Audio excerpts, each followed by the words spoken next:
शापित चुड़ैल। चुड़ैलों के किस्से तो कई सुने, पर जब कोई कर्मों और अभिशाप से चुड़ैल बन जाए तो हैरत अंगेज अनहोनियां जन्म लेती हैं।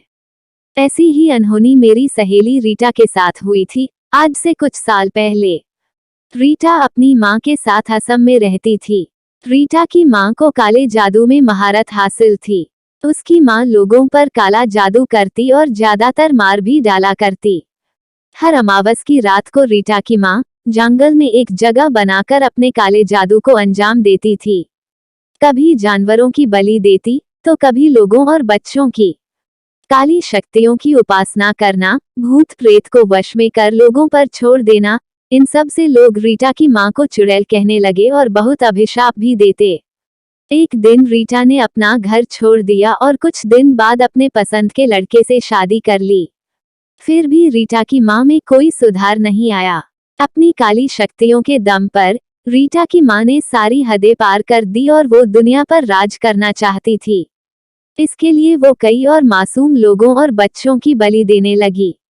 भगवान का भी कोई डर नहीं था और किसी भी धार्मिक स्थल में नहीं जाती। कोई भी रीटा की माँ से संपर्क नहीं रखता और वो बिल्कुल अकेली पड़ गई। कई सालों तक रीटा की माँ अपनी काली शक्तियों को लोगों पर आजमाती रही।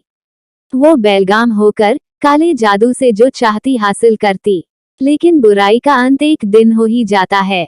रीटा की माँ शायद भगवान के न्याय और कर्मों के फल का मतलब भूल चुकी थी।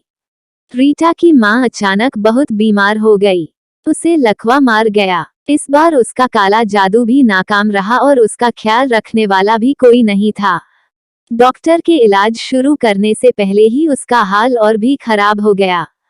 जितनी भी आत्माएं और भूत प्रेत को उसने अपने वश में किया था, वह सारी काली शक्तियां उस पर ही भारी पड़ गई। जितने भी मासूम लोगों और बच्चों की बलि उसने दी थी, उन सब की आत्मा अब रीटा की माँ के शरीर को नोचने लगी थी।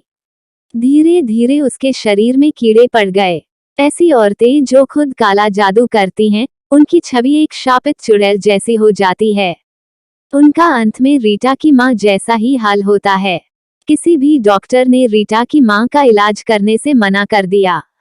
लोग दूर से उसकी हालत देख के कहते, इस चुड़ैल का यही हाल होना चाहिए।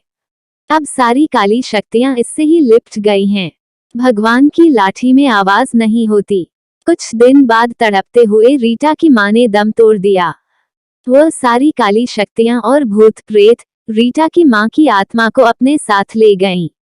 ब्रह्मांड में सारी अच्छी बुरी शक्तियां घूमती हैं। काला जादू करने वालों को अंत में यही काली शक्तियां घेर लेती हैं, क्योंकि कुदरत के अपने नियम हैं इंसाफ करने के। यदि ये कहानी आपको पसंद आई हो तो अपने दोस्तों और अन्य लोगों के साथ शेयर जरूर करिएगा।